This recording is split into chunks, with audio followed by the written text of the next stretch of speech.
Sir, ഇന്ത്യയും പാകിസ്ഥാനും തമ്മിൽ യുദ്ധമുണ്ടായാൽ ഇന്ത്യയോടൊപ്പം നിൽക്കുന്ന രാജ്യങ്ങളും ഇന്ത്യക്ക് ആയുധങ്ങൾ നൽകി സഹായിക്കുന്ന രാജ്യങ്ങളും ആരൊക്കെയായിരിക്കും? അതൊന്നാമത് ഇസ്രായേലാണ്. ഇസ്രായേൽ ഓൾറെഡി നമുക്ക് വേണ്ടുന്ന ആയുധങ്ങൾ കൊടുത്തു കഴിഞ്ഞുവെന്ന് പാകിസ്ഥാൻ ടി വിയിൽ നിലവിളി വന്നു കഴിഞ്ഞു. ഒരു അമേരിക്കയുടെ വലിയ ട്രാൻസ്പോർട്ട് വിമാനമായ Z-17 ഗ്ലോബ്സ്റ്റർ നമ്മുടെ ഒരു നാവിക വിമാനത്താവളത്തിൽ ഇറങ്ങിയെന്നും അതിമാരകമായ മിസൈലുകൾ, അതായത് റോക്സ് എന്ന ഓമനപ്പേരിൽ വിളിക്കുന്ന ഇസ്രായേലിൻ്റെ അത്യാധുനികമായ ഒരു മിസൈൽ. ആ മിസൈലിൻ്റെ പേര് ക്രിസ്റ്റൽ മെയ്സ് 2 എന്നാണ്.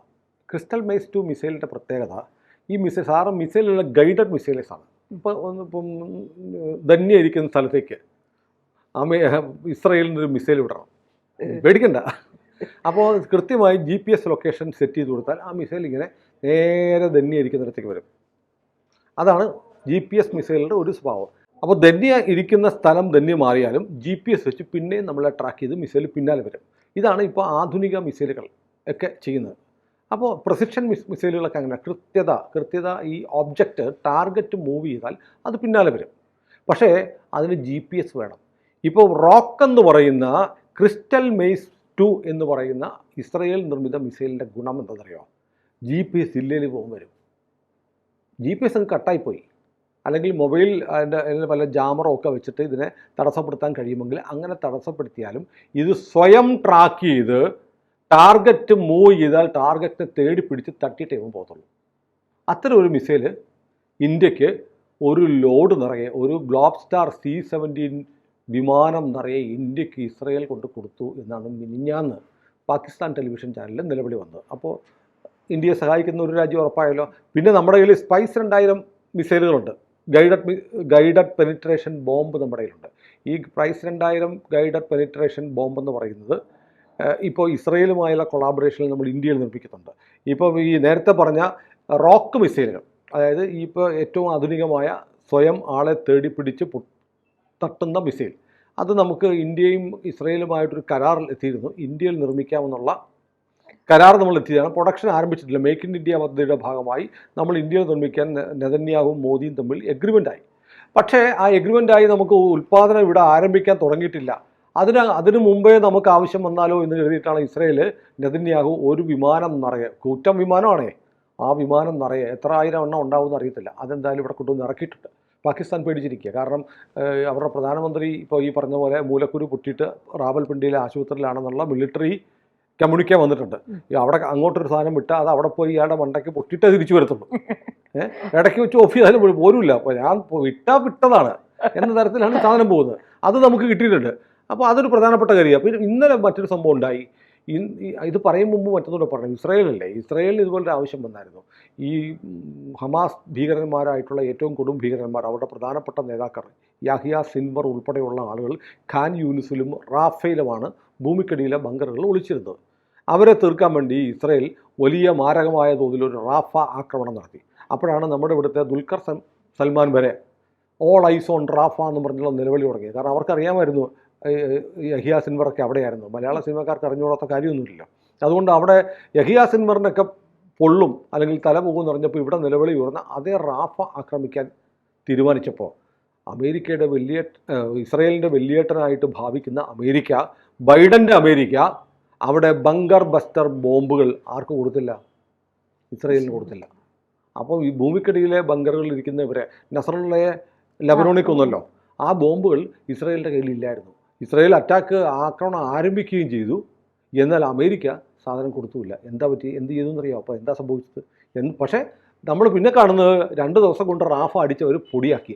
അമേരിക്ക കൊടുത്തില്ലെങ്കിൽ ഇത് എവിടുന്ന് കിട്ടി എന്നുള്ള ചോദ്യം കുറേ കാലം അന്തരീക്ഷത്തിലുണ്ടായിരുന്നു. അതിൻ്റെ രഹസ്യം ഇന്ത്യയിലെ ഇസ്രായേലി അംബാസഡർ 1 മാസം മുമ്പ് ഡൽഹിയിൽ വെച്ച് പൊട്ടിച്ചു. ആ രഹസ്യം പുള്ളി പൊട്ടിച്ചു.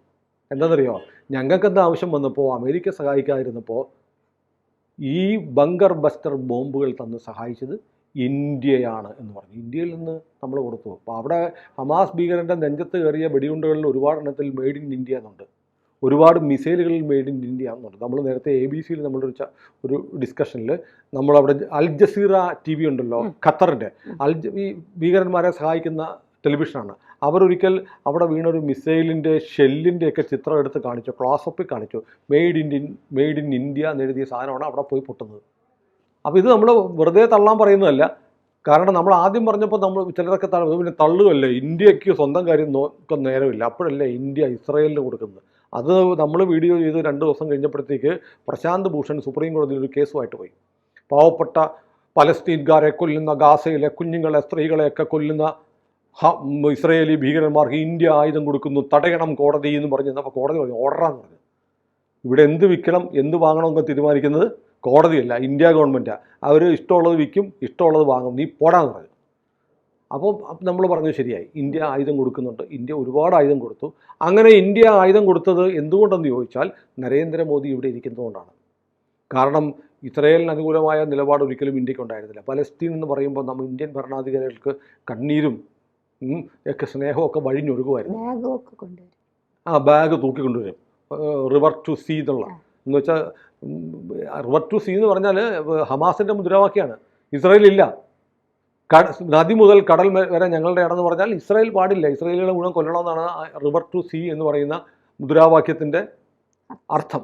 അതാണ് പ്രിയങ്ക ഗാന്ധി ബാഗിൽ തൂക്കിക്കൊണ്ട് പാർലമെൻറ്റിൽ വന്നത്. അതാണല്ലോ തന്നെ പറഞ്ഞത്. അപ്പോൾ ഇത് ഇങ്ങനെയുള്ള നിലപാട് ഉണ്ടായിരുന്ന സമയത്ത് ഭരണാധികാരികളാണ് നമ്മുടെ രാജ്യത്തുണ്ടായിരുന്നത്. അപ്പോഴാണ് കാർഗിൽ യുദ്ധം വന്നത്. വാജ്പേയി പ്രധാനമന്ത്രിയായിരുന്നു. നമുക്ക് ഈ മലമുകളിലിരിക്കുന്ന പാകിസ്ഥാൻ പട്ടാളക്കാരുടെ പൊസിഷൻ അറിയാൻ വേണ്ടി നമ്മൾ അമേരിക്കയോട് GPS ചോദിച്ചു. അമേരിക്ക നമുക്ക് തന്നില്ല. തരാത്തതിന് കാരണം അമേരിക്ക പറഞ്ഞിരുന്നു, നിങ്ങൾ ഇനി ആണവ വിസ്ഫോടനം ഒന്നും നടത്താൻ പാടില്ല, അണുപരീക്ഷണം നടത്താൻ പാടില്ല എന്ന് പറഞ്ഞപ്പോൾ നമ്മൾ കേട്ടു. പിറ്റേ ആഴ്ച നമ്മൾ 3 എണ്ണം നടത്തി. പൊക്രാനില്ല. അതോടുകൂടി അന്ന് അമേരിക്ക തീരുമാനിച്ചു ഇന്ത്യയെ സഹായിക്കില്ല. അപ്പോൾ GPS നമുക്ക് ചോദിച്ചിട്ട് തന്നില്ല. ഇവരും നമ്മുടെ മലമുകളിലെ പോസ്റ്റുകളിൽ പാകിസ്ഥാൻ കയറിയിരിക്കുക, നമ്മുടെ പാവപ്പെട്ട ഭടന്മാർ കയറി ചെല്ലുമ്പോൾ ഇവർ മുകളിൽ നിന്ന് താഴത്തേക്ക് വെടിവെച്ചാൽ അനായാസം നമ്മുടെ ആളുകളുടെ ജീവൻ എടുക്കാൻ പറ്റും. അങ്ങനെ ഒരുപാട് പേർ നമ്മുടെ ആളുകൾ ധീര രക്തസാക്ഷികളായി, രാജ്യത്തിന് വേണ്ടി ജീവൻ ത്യജിച്ച രക്തസാക്ഷികളായി. അപ്പോൾ നമ്മൾ അവസാനം വാജ്പേയി സർക്കാർ, BJP എന്നും ഭരിക്കുന്നത്, നേരെ ഡയൽ ചെയ്തു ആർക്ക്? ഇസ്രായേൽ പ്രധാനമന്ത്രിക്ക്, ഞങ്ങളെ ഒന്ന് സഹായിക്കണമെന്ന് പറഞ്ഞു തീരേണ്ട കാര്യം. നമുക്ക് ഇസ്രായേൽ സാറ്റലൈറ്റുകൾ നമ്മുടെ സാറ്റലൈറ്റുകളുമായിട്ട് സിങ്ക്രണൈസ് ചെയ്തു, ഫോക്കസ് ചെയ്തു. നമുക്ക് ഇസ്രായേൽ സാറ്റലൈറ്റുകളുടെ സഹായത്തോടുകൂടി മലമുകളിലിരിക്കുന്ന മുഴുവൻ പാക്കികളുടെയും വെയർബോട്ട്സ് അറിയാൻ കഴിഞ്ഞു. അത് വെച്ച് നമ്മൾ തകർത്ത് തരിപ്പണമാക്കി ഇന്ത്യൻ എയർഫോഴ്സും ഇന്ത്യൻ ആർമിയും ചേർന്ന്. അങ്ങനെയാണ് നമ്മൾ ദ്രാസും കാർഗിലും ടൈഗർ ഗില്ലും ഒക്കെ തിരിച്ചു പിടിച്ചത്. അന്ന് സഹായിച്ചതാണ് ഇസ്രായേൽ നമ്മളെ. ഇനി എന്തിനാണ് ഇസ്രായേലിന് നമ്മളോട് സ്നേഹം? ഈ ലോകത്തെമ്പാടും നിന്നും ഈ ആട്ടി ഓടിക്കപ്പെട്ട ഒരു ജനതയാണ് ഇസ്രായേൽ. അവരെവിടെ പോയോ അവിടെയൊക്കെ അവരെ കൊന്നു ഒടുക്കി. പക്ഷെ അവർ ഇന്ത്യയിൽ വന്നപ്പോൾ അവരെ ഈ നാട്ടിലെ ജനങ്ങൾ സർവാത്മന സ്വീകരിച്ച് ഇവിടുത്തെ മക്കളെ പോലെ അവർക്ക് സകല സ്വാതന്ത്ര്യവും കൊടുത്ത് അവർ വളർന്ന, അവർ സുരക്ഷിതരായി ജീവിച്ച ലോകത്തെ ഒരേ ഒരു ഭൂമി ഏതാണ്? ഇന്ത്യയാണ്. എല്ലാ ജൂതൻ്റെ മനസ്സിലും ജൂതന്മാർക്ക് അഭയം കൊടുത്ത ഏക രാജ്യം എന്നുള്ള പരിഗണന ഇന്ത്യയോടുണ്ട്. അതുകൊണ്ടാണ് ഇന്ത്യക്ക് ഒരു ആവശ്യം വന്നപ്പോൾ അന്ന് സഹായിച്ചത്. അതിന് പകരം നമ്മൾ തിരിച്ചെന്ത് ചെയ്തു? നമ്മൾ ഇസ്രായേലിന് റാഫ ആക്രമണ സമയത്ത് നമുക്ക് ആവശ്യം വന്നപ്പോൾ നമ്മൾ സഹായിച്ചു. ഇപ്പോൾ ഇന്ത്യക്കൊരു ആവശ്യം വരുമെന്ന് അറിഞ്ഞപ്പോൾ, ആവശ്യം വന്നാലോ ഇരിക്കട്ടെ ചേട്ടാ കയ്യിൽ, നമ്മൾ ചോദിച്ചൊന്നുമില്ല, അതിൻ്റെ ചക്രം കൊടുത്തില്ല, കാശും കൊടുത്തില്ല. അതിനു മുമ്പ് സാധനം ഞാൻ വണ്ടിയെ കയറ്റി വിട്ടിട്ടുണ്ടെന്ന് നെതന്യാഹു മോദിയെ വിളിച്ച് പറഞ്ഞു. സാധനം അവിടെ ഇറങ്ങി എടുത്ത് വെച്ചിട്ടുണ്ട്. എപ്പോൾ ഇവൻ്റെ മൂട്ടിൽ നമ്മൾ പൊട്ടിക്കുമെന്ന് നോക്കിയാൽ മതി. കാരണം ഈ ആശുപത്രിയിൽ കിടക്കുന്ന റാവൽപിണ്ടിയിൽ മൂലക്കുരു പൊട്ടിക്കിടക്കുന്ന ആളുടെ ഇനി എന്താ പൊട്ടുന്നത് എന്ന് നമ്മൾ എപ്പോൾ തീരുമാനിച്ചു അപ്പോൾ പൊട്ടും. അതാണ് ഇസ്രായേലിൻ്റെ ഒരു കാര്യം. പിന്നെ ട്രംപ് മൈ ഫ്രണ്ട് ഇന്നലെ പറഞ്ഞിരിക്കുന്നു, ഒരു കാര്യം ചെയ്യ്, ഒരു 114 F-21 തന്നേക്കാം മോദി പിടിച്ചു എന്ന് പറഞ്ഞിട്ടുണ്ട്. F-21 എന്ന് പറയുന്ന അവരുടെ ഏറ്റവും ആധുനികമായ വിമാനങ്ങളിലൊന്നാണ്. F-16 ഒരു അഡ്വാൻസ്ഡ് വെർഷൻ. F-16 പാകിസ്ഥാൻ്റെ കയ്യിലുള്ളത്. ആ F-16 നമ്മുടെ പിള്ളേർ മിഗും കൊണ്ടുപോയി അടിച്ചിട്ടുണ്ട് കഴിഞ്ഞ ബലാക്കോട്ട് ഉറി ആക്രമണ സമയത്ത്. പക്ഷേ ഇപ്പോൾ F-21 എന്ന് പറയുന്ന ഏറ്റവും ആധുനികമായ വിമാനം ട്രംപ് എന്ന് മിനിഞ്ഞാന്ന് പറഞ്ഞു. ഇപ്പോൾ ഒരു ആവശ്യമൊക്കെ ഉണ്ടല്ലോ അല്ലേ, ഒരു കാര്യം ചെയ്യ്, കുറച്ച് വിമാനം തരാം, അപ്പോൾ ഒരു 5-8 കിട്ടും. നമ്മൾ ഓർത്ത് എല്ലാവരും 114 പിടിച്ചോ എന്ന് പറഞ്ഞിട്ടുണ്ട്. അതിപ്പോൾ വരും. അപ്പോൾ അമേരിക്കയുണ്ട്, പിന്നെ ഫ്രാൻസ് റാഫേൽ തരാൻ പോകുന്നു. റാഫേൽ നമ്മൾ കരാർ ഒപ്പുവെച്ചു. അത് എക്സ്പീഡിയേറ്റ് ചെയ്യാൻ, വളരെ വേഗത്തിലാക്കാൻ തീരുമാനിച്ചിരിക്കുന്നു. ഇനി അതുകൂടാതെ ട്രംപിൻ്റെ പിള്ളേർ അഫ്ഗാനിസ്ഥാനിലേക്ക് വരാൻ പോവുകയാണ്. അവിടെ ബാഗ്രാം എന്ന് പറഞ്ഞൊരു എയർബേസ് ഉണ്ടായിരുന്നു. അത് സോവിയറ്റ് യൂണിയൻ ഉണ്ടാക്കിയതാണ്. സോവിയറ്റ് യൂണിയൻ പണ്ട് അഫ്ഗാനിസ്ഥാൻ ഭരിച്ചിരുന്നത് സോവിയറ്റ് അനുകൂല കമ്മ്യൂണിസ്റ്റ് ഭരണമായിരുന്നല്ലോ. അവർക്കെതിരെ അമേരിക്കയും അവിടുത്തെ തദ്ദേശീയരായ മുസ്ലിം തീവ്രവാദികൾ സമരം നടത്തി. സോവിയറ്റ് യൂണിയൻ പോയി, പിന്നെ അമേരിക്ക വന്നു.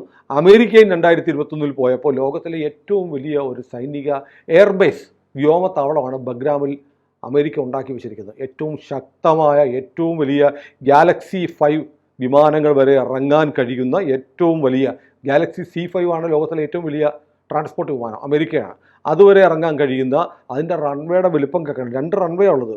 ഒരു റൺവേക്ക് 3602 മീറ്റർ നീളവും 46 മീറ്റർ വീതിയുമുണ്ട്. രണ്ടാമത്തെ റൺവേക്ക് 2953 മീറ്റർ നീളവും 26 മീറ്റർ വീതിയുമുണ്ട്. ഈ 2 റൺവേ അത്ര വലിയ കൂറ്റൻ, അതുകൂടാതെ ആശുപത്രി, ഷോപ്പിംഗ് കോംപ്ലക്സ് ഒക്കെ ഒരു മിനി സിറ്റി ആയിരുന്നു ബാഗ്രാം എയർബേസ്. അത് അമേരിക്ക 2021 ഉപേക്ഷിച്ചു പോയി. അവിടെ നിന്ന് ഈ ബാഗ്രാമിൽ നിന്ന് 1 മണിക്കൂർ ഫ്ലൈ ചെയ്താൽ, പറന്നാൽ ചൈനയിലെത്താം. ചൈനയിലെ ഒരു പ്രധാനപ്പെട്ട ആ കേന്ദ്രത്തിലാണ് ചൈന ആണവ പരീക്ഷണം നടത്തുന്ന, അവരുടെ ന്യൂക്ലിയർ മിസൈലുകൾ ഉണ്ടാക്കുന്ന അവിടെയാണ്.